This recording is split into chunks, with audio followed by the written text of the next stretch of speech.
qu'on commence la table ronde de 11 heures, c'est la deuxième de la journée. Après avoir parlé, c'est extrêmement intéressant ce que je me permettais de dire en aparté, avec 2-3 intervenants sur l'impression et la teinture textile. On poursuit notre réflexion sur l'innovation, avec cette fois recyclage et biopolymère. Quelles sont les solutions durables? Solutions durables et comment sont-elles mesurables pour l'industrie textile habillement mondiale? Puisqu'ici, bien sûr, on est dans le système mondial de la mode, puisque, comme tout le monde le sait, Texworld est la plateforme principale en Europe, n'est-ce pas, du sourcing. Et puis la technologie, c'est ce qui fait la force d'Avantex depuis son origine. Avoir cette longueur d'avance, recevoir des gens qui savent beaucoup de choses. Et il y a plein de monde pour vous écouter, mesdames, messieurs. Donc on va commencer en faisant un tour de table rapide. Donc Clara Davis, qu'est-ce que Clara Davis Design en un mot? C'est du design, vous êtes Clara. Déjà, on cerne la question. Oui, et le micro comme ça. Biomatériaux. Howdy, what's your job? What's your job? What is DuPont Industrial Biosciences? Well, In DuPont, 2 words, two words. for the beginning. Bio-based polymer, bio-based solutions. Yeah. Very chic. Mademoiselle Mara Boggio, en 2 heures, qu'est-ce que c'est dit? En très bref, nous sommes un centre de recherche et de développement sur le textile. Parfait. Corinne Farras dirige Tectera, que tout le monde admire, et Corinne, et ce pôle de compétitivité basé à Lyon. Donc nous, on est un cluster d'innovation et on s'occupe entre autres du textile. Très bien, entre autres. Oui. Non, mais c'est ça qui est intéressant. Harald, please. Est-ce que vous pouvez, puisque vous avez le microphone, yeah. pouvez-vous en I can 2-3 hear you mots fine. nous dire, voilà. 2 words then. Recycling clothes. That's all. Thank you. Merci, c'est très bien, parfait. Bon, voilà qui est fait. Alors maintenant, on rentre dans le sujet, n'est-ce pas? Recyclage et biopolymère. Qu'est-ce qui explique en un mot ce qu'est le biopolymère? C'est vous, Mara? Le CETI, c'est ça, non? Les biopolymères. Bon, les filles, expliquent les biopolymères. Voilà. Madame Farras nous fait un cours résumé sur le biopolymère. Oui, Pas sur le biopolymère. Oui, c'est le biopolymère. sur le biopolymère. Donc aujourd'hui, les biopolymères, ça a 2 mots attachés. Bio, qui veut dire origine biologique, et polymère, qui est un ensemble de molécules qui sont répétées. Et donc dans biopolymère, il y a 2 points importants. Bio, ça veut dire issu de la partie biologique. Donc en fait, aujourd'hui, il y a 2 règnes biologiques. Il y a les animaux et les végétaux. Et donc la soie est un des premiers biopolymères qu'on utilise depuis un certain temps, comme le chanvre et le coton et la laine. Aujourd'hui, par rapport à cette partie donc animale et végétale, on voit arriver des nouvelles molécules qui sont des molécules issues de matières végétales et qui sont transformées pour en faire, on va dire, des polymères qui ressemblent beaucoup aux polymères qu'on trouve aujourd'hui, polyester, polypro, propylène, etc. Ressemble etc. beaucoup, ça veut dire en termes de fonctionnalité ou de toucher? Alors, en termes de fonctionnalité, le toucher en fait partie. Oui. Et le deuxième point qu'il faut identifier, c'est que biopolymère ne veut pas dire biodégradation. C'est-à-dire que le polyester issu de structures de biologie est aussi peu dégradable ou aussi bien dégradable que le polyester issu de matières issues du pétrole. Donc, je pense qu'il y a ces 2 dimensions-là qu'il faut regarder. Est-ce qu'aujourd'hui, c'est biosourcé qui est important? On voit aujourd'hui le ravage qu'a fait le bioéthanol dans le Brésil sur la déforestation. Ou est-ce qu'il faut regarder la biodégradation ou la dégradation en fait de ces molécules-là? Et donc là, on regarde moins l'origine. Les 2, mon capitaine, Mara. Je vais peut-être apporter juste une précision. En tenant le micro comme ceci, s'il vous plaît, pour que tout le D'accord, monde vous entende. comme ça tout le monde m'entend. Juste par rapport à la dégradation, justement, on a en fait tous les genres de polymères se dégradent.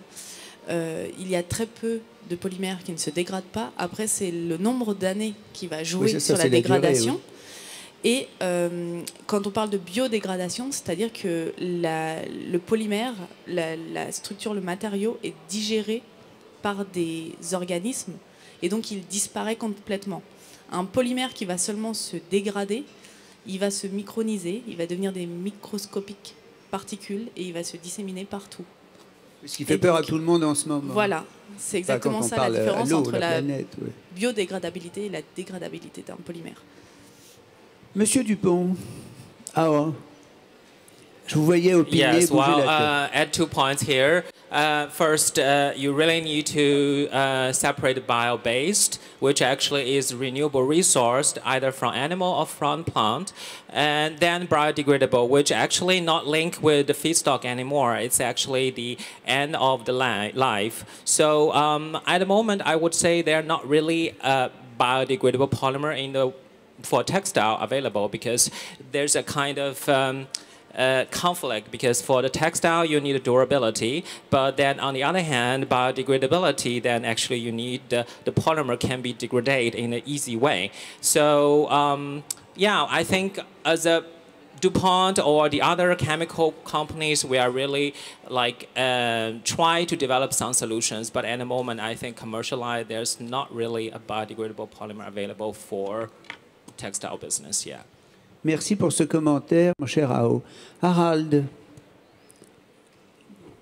vous avez suivi ce qu'ont dit nos amis, n'est-ce pas? Donc, qu'est-ce qu'on fait dans votre société, ou comment vous réfléchissez-vous sur ce recyclage de ces biopolymères? So we recycle cellulose, which cotton is the most abundantly available biopolymer, Oui. form of cellulose in nature. Take the microphone like that, if you don't mind. Bit Yes, closer. please. All right, right. So we recycle cellulose, which is found in cotton and found in trees and a lot of green plants all over the world, basically. What we do is, so our founders back in 2012, they realized that we are throwing away millions of tons of cotton or cellulose then every year in the waste we produce as an industry in fashion. But at the same time, the demand for cellulose-based fibers such as lyocell and viscose is forecasted to grow pretty much. So there should be a way to connect the two, to take the cellulose out of the waste and put that back into circulation in the same way. So these guys were experienced cellulose chemists working in the pulping and paper industry for a long time. And they started in 2012 developing a process for really extracting the cellulose and adjusting the properties so that you can use it again as a feedstock for making textiles. And since 2017, we're running a plant in Sweden, in the heart of what's paper country, and we're really closing the loop on textiles that way. So we're working with a biopolymer with cellulose as our polymer of choice. Merci pour ce premier éclairage. Nous n'avons pas passé la parole aux designers, n'est-ce pas, sur ces sujets. Alors, néomatériaux, c'est ça que vous aviez dit tout à l'heure, ou écomatériaux? Oui, alors je fais de la recherche en biomatériaux et je crée mes propres bioplastiques. J'utilise différents biopolymères pour faire, donc, que ce soit animal ou végétal. J'utilise du collagène, qui est une protéine, de la caséine aussi. En végétaux, j'utilise des algues, du agar-agar et du sodium alginate, for example. J'ai envie de parler anglais, mais... Speak in English if you like, madame. Non. Why not? C'est bien, je pratique mon français, c'est bien. Aussi des amidons de tapioca, par exemple. Je peux rajouter quelque chose au bio-based et biodegradable. Mais tous mes bioplastiques, par exemple, sont aussi compostable et pas uniquement bio-based et biodegradable. Après, c'est une approche très artistique, c'est assez différent de... voilà, c'est de la recherche et une approche artistique. Vous avez des images? Vous aviez apporté des images? J'ai un stand. Alors, on ira voir le stand. Juste en face, c'est ça? Non, hein? pas juste en face, c'est juste derrière. après. Donc, D'accord. vous pouvez aller voir, c'est Où au il y a le beau brun, là-bas? Y426. D'accord, Et très j'ai bien. une exposition de tous les biomatériaux exposés. Voilà. Ah, très bien. Est-ce qu'il y a un Avec les un recettes. matériau que vous préférez dans ces applications? Celui qui, à votre avis, est le plus porteur de solutions? Alors, je pense que moi, mon problème à l'origine, c'était que j'étais fascinée par le plastique. J'ai toujours été fascinée. Je trouvais que c'est une matière fantastique qui est très belle, qui est transparente, qui peut prendre toutes les formes, qui peut avoir toutes les couleurs. Et j'étais très fascinée par ce matériau. Et en fait, le problème avec la création, c'est que quand on crée des nouveaux objets dans ce monde, il faut penser aussi à leur cycle de vie et leur fin de vie. Et c'est pour ça que je me suis orientée vers les biomatériaux et les bioplastiques pour pouvoir continuer à créer des choses belles, tout en restant aussi bon pour l'environnement. Donc après, je fais ça à mon échelle. Et vous travaillez pour quel secteur ou pour quelles entreprises? Pour l'industrie de la mode. L'industrie de la mode, absolument. Mais j'enseigne aussi dans une école de design Laquelle? à Bau, à Barcelone. Très bien. Voilà. Merci de cet éclairage. On va aller voir le stand et puis on va discuter les uns avec les autres, puisque le principe, il est clair, me semble-t-il, pour tout le monde. On intervient, on explique, on réagit sur le thème et vous discutez entre vous. Le plastique est fantastique. Effectivement, le plastique est fantastique. C'était une exposition à Londres il y a quelques années, montrant tous ces avantages que le plastique a apporté à notre société. Aujourd'hui, notre société s'interroge, pour des raisons que vous connaissez. En quoi le plastique est si fantastique chez Dupont? Comment vous allez le rendre toujours plus fantastique et à peu près vertueux dans un premier temps? Well, DuPont actually, you know that it's more than 200 years old and invent a lot of famous products in the textile applications. And then as a DuPont Bioscience or DuPont Biomaterials, we are relatively young in the organization.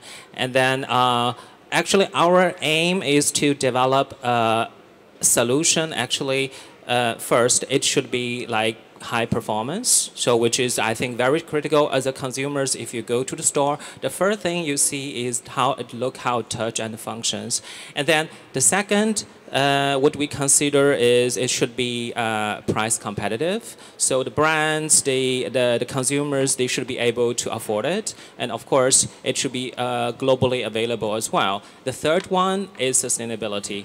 And what we actually take all these three in consideration to develop a solution that we launch. And also to add that, I would say we talk a lot about the renewable based or the recycled polyester, and that's actually only from the raw material side. What we think actually when you launch a solution, it should be actually bring the impacts in the whole supply chain from the dyeing process, whether the solution you develop can reduce the dyeing temperature or the end of life, whether it's biodegradable, it can be recyclable. So all these factors actually should be considered when you launch something. So that's actually what DuPont Biomaterials is doing at the moment. Yeah. Vous avez raison de souligner l'interdépendance des différents champs, n'est-ce pas, et de la recherche et finalement des marchés applicatifs. C'est une chose sur laquelle j'imagine et chez Tectera et au CETI on réfléchit abondamment. Qui prend la parole des deux? Il y a un amont ou un après ou un aval? Nous, on est vraiment plus donc, sur la recherche, notamment sur la recherche. Par exemple, on va travailler sur la filabilité des polymères qu'on développe pour pouvoir en faire des filaments, des fibres ou du fil. On va travailler aussi... Avec une idée de substitution par rapport à certains autres matériaux ou au contraire parfois, des applications oui. démultipliées? Parfois oui, parfois surtout sur des caractéristiques techniques ou recyclables. C'est-à-dire qu'on va remplacer des matériaux qui jusqu'à présent étaient difficilement recyclables par des matériaux qui peuvent être biosourcés et recyclables. Donc c'est surtout l'intérêt.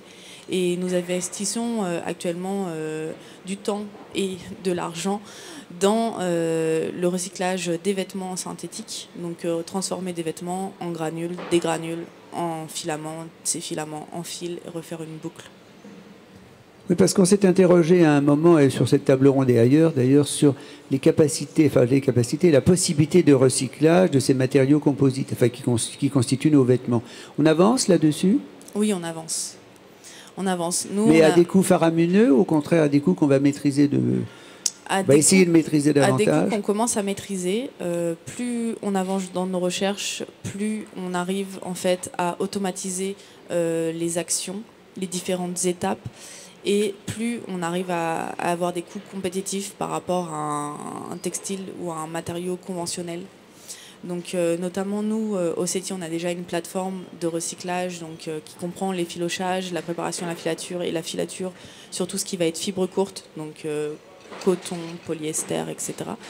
Et on est sur aussi le filage donc, par extrusion et donc la transformation en compound de différents matériaux synthétiques. Les adhérents de Tectera, leur degré de sensibilité est immense quand tu leur expliques ce genre de choses. Comment on fonctionne dans le cluster qui est le vôtre sur toutes ces problématiques? Aujourd'hui, on a un club qui s'appelle Récit, dans lequel est le CETI, qui regroupe un tiers de nos adhérents, ce qui est beaucoup, sur les problématiques donc, du recyclage, mais au sens large. Et on se rend compte que des solutions techniques, il y en a. Le problème, c'est les modèles économiques. Alors, le modèle économique pour l'entreprise, mais aussi pour toute une filière. Et aujourd'hui, travailler dans ces clubs d'entreprise permet de travailler d'une façon globale. C'est-à-dire que la solution technique, elle existe, souvent. Après, il faut souvent la travailler sur la partie industrialisation, donc entre autres ce que fait le CETI.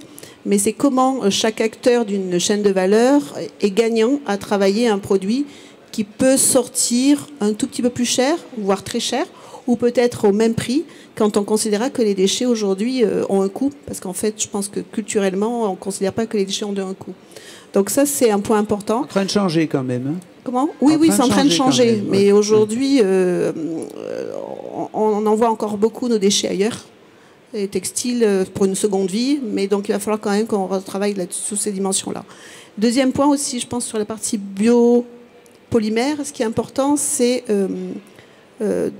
d'essayer de retrouver les déchets que l'on a dans le secteur bio. Alors, par exemple, on avait travaillé sur le pain, les aiguilles de pain, pour voir si on ne pouvait pas en faire un dérivé de l'élastane, qui est une molécule dont on a du mal à se passer aujourd'hui, hein, sur l'aspect confort dans le secteur du textile, mais de trouver des solutions qui permettaient à la fois de résoudre le problème des déchets du pain, c'est-à-dire les pines de pain, les aiguilles qu'on n'utilise pas, et en faire un nouveau produit. Et je pense qu'il y a aussi cette voie-là qu'il faut travailler, c'est comment aujourd'hui tous les déchets qu'on peut avoir peuvent servir à développer de nouvelles molécules. Donc on a eu quelques projets sur ce thème-là aussi. Ça, ce sera l'occasion d'une prochaine table ronde dont on va venir, mais c'est vrai que toutes ces réflexions sur le déchet sont capitales. Je vois que Harald bougeait sur ces sujets. Les pays du Nord, on leur donne toujours la qualité d'être plus avancés que nous-mêmes sur ce traitement des questions écologiques. Comment vous avez inventé, vous, je veux dire, les gens du Nord, un système particulier dans le laboratoire qui est le vôtre? Yes, so our process is a patented process for treating the cellulose in cotton textiles, cotton or viscose textiles, in order to make this, which is a dissolving pulp. Dissolving pulp is the form that all the feedstock basically that you make viscose and lyocell out of around the world. It looks like this as a raw material or semi-refined material. So our way of thinking of the downstream from us is to make it as easy as possible to adapt it or to include it in the existing value chain for making textiles. So that means basically a drop-in product that you can use in the same types of machines, same type of spinning facilities and everything else to make viscose and lyocell, and also not ask the consumer to change their preferences to a new type of fiber that might feel different, that might look different, or that might perform in some different way. We know that viscose and lyocell, for example, or acetate for that matter, they have a pretty big market already, and they're poised to become a replacement for cotton mostly, since you can't grow much more cotton than is currently available. So that's our play for scale. That's how we are thinking about getting to scale. And for that, you need, of course, a competitively priced process as well. So we're also, due to process efficiencies that we have, we don't use a tree on which you have to like get rid of half of to get the cellulose that you want. You use with cotton, it's pure cellulose to begin with. So we have efficiencies there. And of course, we're working with waste, like old clothes or production waste. That means we have competitive advantages there too. So this is our way of not necessarily trying to change as little as possible, both when it comes to consumer preference and the value chain, because it's long and complicated to try to get recycled materials of high quality into it. Merci beaucoup. La viscose prend quand même beaucoup d'importance aujourd'hui dans les fibres. Vous utilisez la viscose? Non. Non. Qui est un matériau naturel quand même, qui est facile à produire et relativement local. Ou je me trompe? Oui. Alors, le problème avec la viscose, c'est que santé, la viscose, ça englobe, quand on parle du terme viscose, ça englobe un tas de polymères différents, en fait.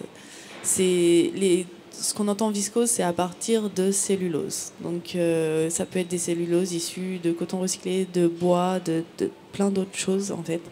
Et les procédés sont tous différents. Et il y en a qui sont beaucoup plus polluants que d'autres, qui utilisent des solvants pour en fait extraire cette cellulose. Cette cellulose. Qui sont en fait très impactants pour l'environnement. Donc quand on parle de viscose, moi je freine tout le temps un petit peu en disant attention, de quelle viscose on parle, de quoi on parle, de quel procédé. Donc voilà. C'est ce qui fait toute la force, entre guillemets, des réflexions qui sont poussées à gauche et à droite, me semble-t-il, parce qu'effectivement, tous ces matériaux, et je prends le mot matériaux et peut-être un mot trop court, correspondent, je veux dire, à des conditions d'extraction, des conditions d'exploitation, des conditions pas de fabrication, de transformation différentes. Je pense que chez Dupont, on a cette approche également, très ouverte. Yeah, correct. So, one of the well-known product called Sorona. It's a bio-based polymer. It also can offer quite unique properties. But actually now we not only promote Sorona, but actually we promote more kind of collaborations. We work together first with the peers like Unify.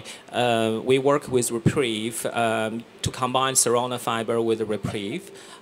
We work with Lane Zing for Tencel because we know that from the performance point of view, cellulosic-based fiber, it has some kind of natural drawback, like it has poor moisture management, it has peeling issues. And then also, besides work together with the peers, we are also work downstream, as I already mentioned, that work with the fabric mills, spinners, in order to find the way how to use the raw material in a more sustainable way. Yes, as a DuPont, we are more like a kind of leader or coordinators to do our work to try to bring all the stakeholders together to develop the solutions, not only the raw material. Yeah. Cette approche-là, démultipliée, on la partage tous? C'est-à-dire comment à partir d'une base, comme a expliqué monsieur, les raw materials, on est capable finalement d'arriver à une économie protectrice de l'environnement? On peut dire ce genre de choses? Plus ou moins, pardon? C'est-à-dire qu'on est au milieu d'un chemin, on a déjà bien avancé. Est-ce qu'on est déjà au milieu d'un chemin? Dupont, on fait ce qu'il fait. Les adhérents de Tectera travaillent dans un sens. La technologie... Je pense qu'on a encore un grand chemin à faire. Un grand chemin à faire, c'est ce que disait monsieur, un chemin long. Oui, c'est ça. Mais il fallait déjà prendre le chemin. Donc, oui, c'est ça, oui. On va dire, on peut être un peu optimiste là-dessus, mais c'est vrai que le qu'est-ce qui est moteur dans ces schémas aujourd'hui? C'est la recherche que vous faites sur les matières. Est-ce que c'est la pression du consommateur, les environnements politiques s'intéressant à la dégradabilité? Non, moi je pense qu'aujourd'hui c'est le consommateur aujourd'hui qui a besoin de transparence et de sécurisation sur tout ce qu'il fait. Et donc la mode en fait partie. Bien sûr, très largement partie. L'autre élément qui est quand même aussi important sur la biodégradabilité, c'est qu'aujourd'hui, par exemple, quand on achète du polyester, on ne sait pas du tout l'origine du polyester. Et peut-être que demain, quand on travaillera sur du recyclage de polyester en Europe, on pourra marquer, du coup, si on redescend à la molécule de base, on pourra marquer fait en Europe ou fait à tel endroit. Et donc la notion de traçabilité, de sécurité que peut attendre le consommateur, ça lui permettra d'avoir des éléments assez intéressants sur cette notion de traçabilité dont on a tous besoin. Oui, Mara. Oui, moi j'interviens juste sur la traçabilité. C'est vrai qu'on parlait de recyclage. D'une part, la traçabilité, elle intervient dans le sens où il est très difficile de reconnaître quand c'est des biomatériaux par rapport à des polystères dans les phases de tri. Quasiment impossible. Voilà, donc il faut avoir en fait des engins qui nous permettent de reconnaître les différents polymères engagés dans les tissus qui sont déjà faits, teints, apprêtés, etc. Et on a aussi la traçabilité sur justement la provenance. Et cette traçabilité-là, comme on traite des fibres, des molécules, en fait, des polymères synthétiques, on peut mettre un traceur dans nos filaments quand on les file. Et donc reconnaître exactement le même principe que Reprieve, reconnaître en fait nos fibres et pouvoir en fait mieux les tracer, les identifier, les trier. Et aussi se dire que on a toute une recherche à faire sur la RFID, dans le sens où la RFID peut être injectée dans un filament et peut potentiellement nous aider à reconnaître un vêtement fait en tel ou tel biomatériau et de quelle source, et mettre un tas d'informations dedans, quoi. Messieurs, vous réagissez sur cette complexité? Oui, moi je comprends Ou pas du tout. mademoiselle? Vous ah, bah très bien, voilà. Une vraie question. Oui, comment ça on peut retracer exactement à l'intérieur des fibres directement en quoi c'est fait? Je suis très curieuse. Quand on forme un filament, on a, nous, au CETI, une technologie qui nous permet en fait de mettre un marqueur dans le filament. Et donc, on a par exemple inséré dans nos filaments notre logo, le logo du CETI. Donc, quand on coupe le filament en coupe et qu'on le regarde au microscope, on voit le logo du CETI. Voilà un petit peu ce qu'on est capable de faire. Et on est capable de faire aussi plein de choses. C'est-à-dire que nous, on a un pack de filage qui est en fait tricomposant. On a du filage tricomposant, donc on met 3 matériaux différents. Et on peut donc mettre ces matériaux-là de différentes façons.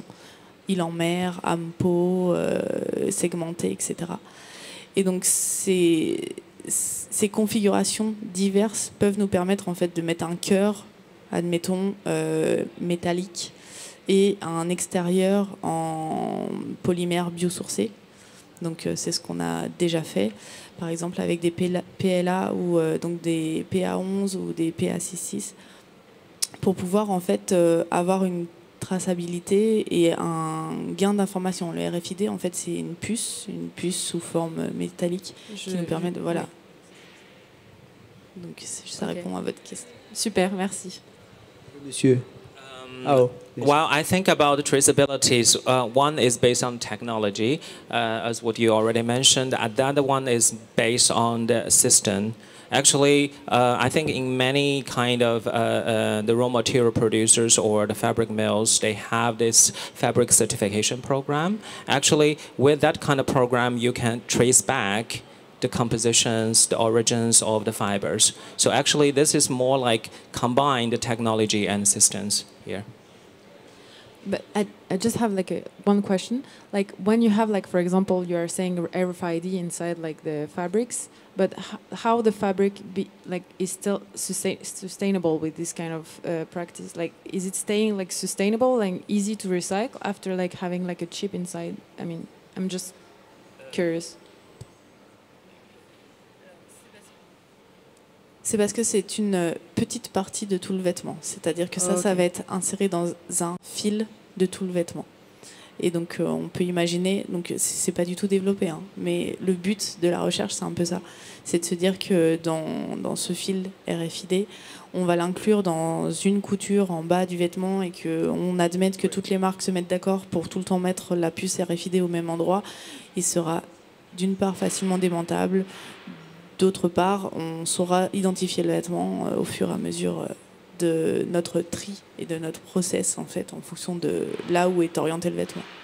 On souligne jamais assez, je trouve, le côté fragmentaire de cette industrie de la mode, n'est-ce pas, et parcellisé, je veux dire, avec toutes ces étapes complètement différentes sur lesquelles intervient à plusieurs reprises la question, n'est-ce pas, de traçabilité, de biodégradabilité, de respect de l'environnement. Vous vouliez dire quelque chose, Harald? Yeah, I just wanted to add what Clara was going for here. The importance of design for circularity as well. So we have recyclers on one side working on how to identify and identify which materials are which and keeping them apart or having a certain composition that works. But brands, mostly the designers on that side, they need to start thinking a lot about how to dismantle garments or at least use monofibers, or when you combine them that you can easily be taken apart, because if we're going to get to any type of scale at recycling and sustainability in this industry, the design is where it happens, because the waste is a design flaw, really. To me, I just wanted to add that on. I forgot your question. Ouais, c'est une discussion ouverte, cher monsieur, cher Harald, n'est-ce pas? Moi, je reviendrai sur la question du modèle économique que tu avais évoqué, Corinne, parce que tout ceci a un coût, n'est-ce pas? Un coût, j'allais presque dire obligé. Si vraiment il y a une demande très forte, elle est aujourd'hui exprimée par l'opinion publique. Les marques ont compris qu'elles devaient répondre à l'attente et peut-être assurer la promesse. On fait des analyses sur ces questions de coût. Dupont doit certainement le faire pour son propre dispositif. Oui, on essaye. On essaye, c'est ça. Ouais. Mais c'est vrai qu'on n'a pas Il y a toujours... un différentiel avantage-inconvénient, pour parler simplement, oui. C'est exactement ça. Et puis, comme tu disais, la filière étant toute fragmentée, il faut que l'entreprise qui va mouliner le fil, elle sache exactement sa valeur ajoutée, etc., etc. Donc, c'est très compliqué aujourd'hui du fait que ce soit une filière fragmentée. C'est une filière aussi très internationale. Donc cette dimension-là, voilà, cette dimension-là aussi c'est importante. Est-ce qu'aujourd'hui il vaut mieux un fil X qui vient d'Allemagne ou un fil Y qui vient de Chine? Non, il y a le transport, puis peut-être qu'après sur l'analyse du cycle de vie c'est un peu différent. On voit bien sur l'utilisation de l'énergie, l'impact de l'énergie est important sur le coût des matières. On l'a évoqué tout à l'heure sur l'impression numérique, c'est évident. Voilà, donc aujourd'hui, dans le calcul des coûts matières, c'est vrai que l'énergie nucléaire est difficilement aujourd'hui intégrée dans les cultures.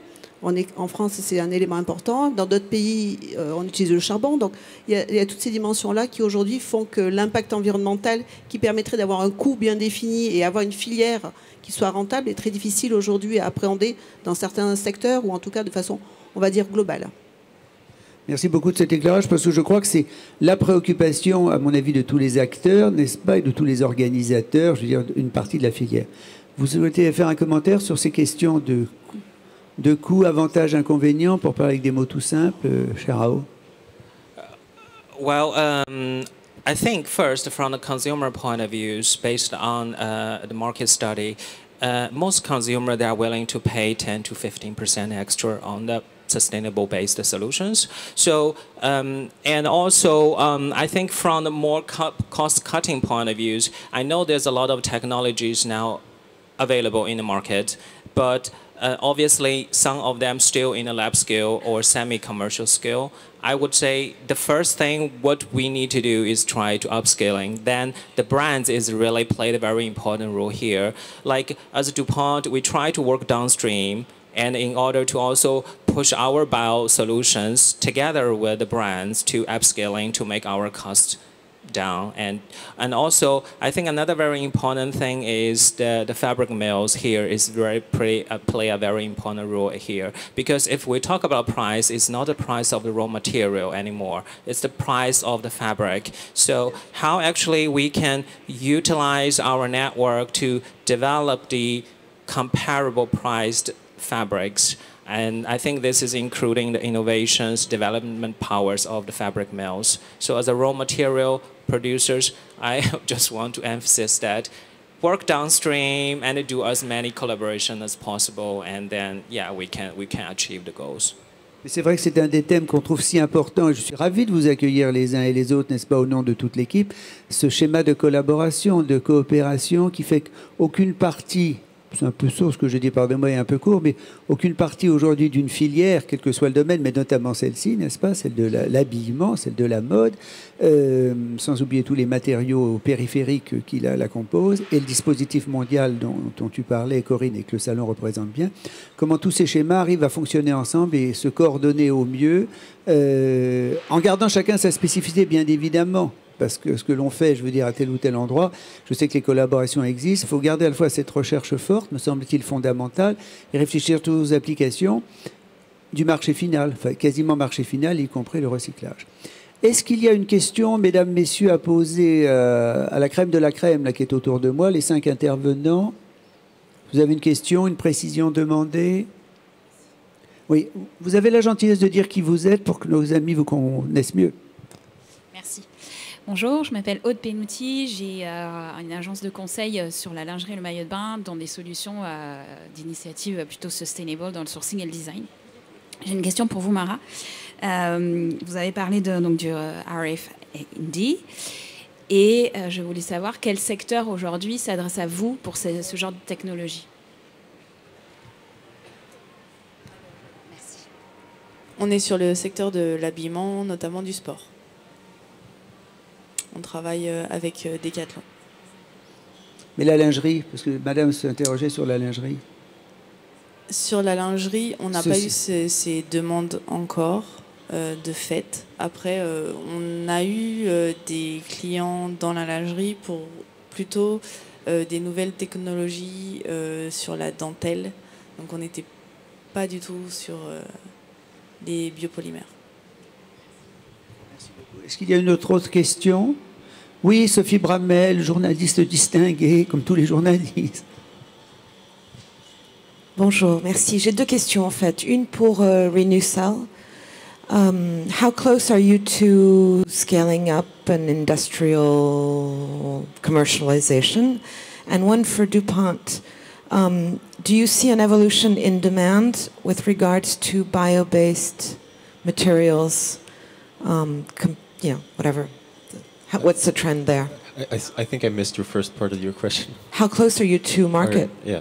We're very happy to be able to announce that on 26th of March we're going to launch a dress together with H&M globally. It's part of their Conscious exclusive collection for Spring/Summer 2020, and that's the first. And we're going to have 2 or 3 more brands coming out with garments in retail this year. So 2020 is when it happens for us. So we've been in development since 2012. Last year we made our first sales of this pulp, and now it's made its way through the value chain out to consumers. So we're very happy about that. So we're at scale now. This year we're also going to finance and build our next plant, which is going to be about 10 times as big as the one we have. Merci, thank you, Harald. Merci, Harald. Hao?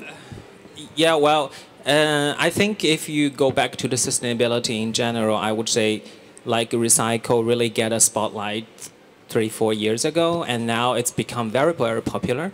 And then if you talk about the bio-based polymers, unfortunately we are not as popular as recycle, but actually based on what the request from the brands, from the market, we really see the trends shifting to the bio-based polymers, because as a brand at the end you just want to have a more solutions, more options in the market. So the bio-based polymer is really offer you a solution that combine the good sustainability story and also the performance as well. So yeah, I really see the demand now shifting, especially from the second half of last year.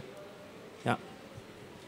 Merci beaucoup. Thank you very much indeed for this information, added information. Est-ce qu'il y a une autre question à poser à nos amis? Ah, derrière moi une question, pardonnez-moi. Bonjour, Léa Gorgeva, Artec Hermitage. Je voudrais féliciter toutes les personnes qui sont autour de table, autour de ces avancées sur les matériaux recyclables. Moi, ce qui m'intéresserait, c'est de savoir s'ils sont à même de faire des recherches ou de pousser des projets sur les matériaux compostables, puisqu'on sait parfaitement que les matériaux recyclables ne sont pas forcément compostables et vice-versa, ce qui est quand même une solution beaucoup plus radicale et beaucoup plus sustainable. Et j'aimerais savoir si vous avez des projets en cours sur ces voies-là. Merci. Merci à vous, madame, de cette question. Alors, compostable, il faut peut-être éclairer ce qu'est la notion de compostable. Alors, comme Corinne tout à l'heure éclairait ce qu'était le biodégradable et bioconsommable. Sur la question du compost, on peut avoir différents composts. Le compost ménager qu'on retrouve chez nous et le compostable industriel. Donc, qui demande en fait beaucoup de paramètres différents, d'humidité, de température, de durée dans le temps de compostage, qui nous permet en fait d'obtenir en fait que le matériau se dégrade. Donc il y a des matériaux qui sont compostables mais industriellement. C'est le cas justement de la plupart. Il y a certains cotons qui sont complètement compostables. Après, ça ferait un mois. Mais la plupart des matériaux, pour l'instant, qu'on dit compostables, ne sont pas compostables en l'état dans un compost ménager. Et d'autant plus, par exemple, quand on prend, je vais prendre un exemple tout simple, qui est le sachet plastique qu'on nous distribue maintenant en amidon de pommes de terre, ou de maïs. Il faut savoir qu'en fait, cet amidon-là, il est mélangé avec du PE, donc du polyéthylène, et du polyester, et qu'une fois que ce matériau a été composté, donc une partie a été dévorée par des organismes, des micro-organismes, l'autre partie qui reste, en fait, qui s'est juste dégradée, se dissémine dans la terre. Donc quand on parle de matériaux compostables, il faut bien veiller à ce que l'entièreté du matériau est compostable et pas seulement une partie. Et Corinne? Oui, nous, on a eu il y a quelques années un projet sur les matériaux compostables pour le secteur de l'agriculture où en fait il y a beaucoup d'utilisation de textiles, plastique. Enfin, c'est toujours compliqué de mettre, on va dire, une barrière entre le mot textile et plastique parce que et on a travaillé sur la biodégradation contrôlée. Parce qu'entre le moment où vous mettez sur les vignes des petites attaches pour tenir les branches des vignes, et là il faut que ça tienne une durée dans le temps qui est un peu différente du textile que l'on met sur le sol. Voilà. Donc aujourd'hui on a eu un projet là-dessus, sur l'agriculture. Je pense qu'on est encore un peu loin de la problématique de la mode, puisque là il y a quand même la notion d'utilisation, de durabilité, de lavage, enfin, voilà. Mais aujourd'hui, sur la partie agriculture, on a travaillé là-dessus. On a eu, oui, avec plusieurs applications sur ce domaine-là. C'est intéressant parce que ça montre que les champs sont multiples. Nous, on a eu un projet... Sans jeu de mots pour l'agriculture. C'était sur, par contre, des éléments qui sont jetables. Donc, c'est les couches pour bébés, compostables. Donc, où on a travaillé justement à développer les différentes couche de matériaux pour faire en sorte que la couche ait toutes les propriétés d'une couche classique mais qui soit ensuite compostable. Le projet n'est pas encore fini. Voilà. Et pourtant là, il y aura un marché important. Oui. Un volume en tout cas de marché. Je ne sais pas si en termes de valeur ajoutée... On a encore des verrous à lever, notamment les fameuses molécules absorbantes en fait, oui, qui sont des... Voilà, qui elles, on n'arrive pas à trouver de substitut suffisamment efficace sans pour autant dégrader complètement la Bien couche. sûr. S'il n'y a pas d'autres questions, la conférence de presse étant à midi, mais nos amis qui sont là, j'imagine, sont tout à votre disposition pour faire un commentaire, répondre à une question que vous n'auriez pas voulu poser à travers le micro devant tous vos camarades si la question était confidentielle. Moi, je vous remercie beaucoup, mesdames, n'est-ce pas? Merci Corinne, merci Mara, merci Clara d'être là, d'apporter ces éclairages différents. Et bien évidemment, merci Harald, merci beaucoup Aaron. Bravo pour ce que vous faites. On sent que le champ est large, l'investigation est multiple. Vos horizons, je veux dire, enfin, vos points de vue, j'imagine, nourrissent un horizon qui nous stimule les uns et les autres. C'est tout l'avantage d'Avantex et de sa plateforme. Encore merci beaucoup Alice d'avoir fait venir des gens fidèles et novateurs sur ces différents thèmes qu'on aime travailler. Donc, les conférences tous les jours, cet après-midi sur autre sujet, comment la culture pop influence la mode, c'est sur l'autre agora. Et demain, bien sûr, on retrouve les conférences techniques. Je crois demain, c'est sur les GAFA, me semble-t-il. Oui, Big Data, GAFA et mode, quel futur? Bref, on est au cœur de l'industrie de la mode grâce à vous, de l'amont absolu, n'est-ce pas, de l'aval absolu. Et je vous en remercie beaucoup. Merci mesdames, merci messieurs.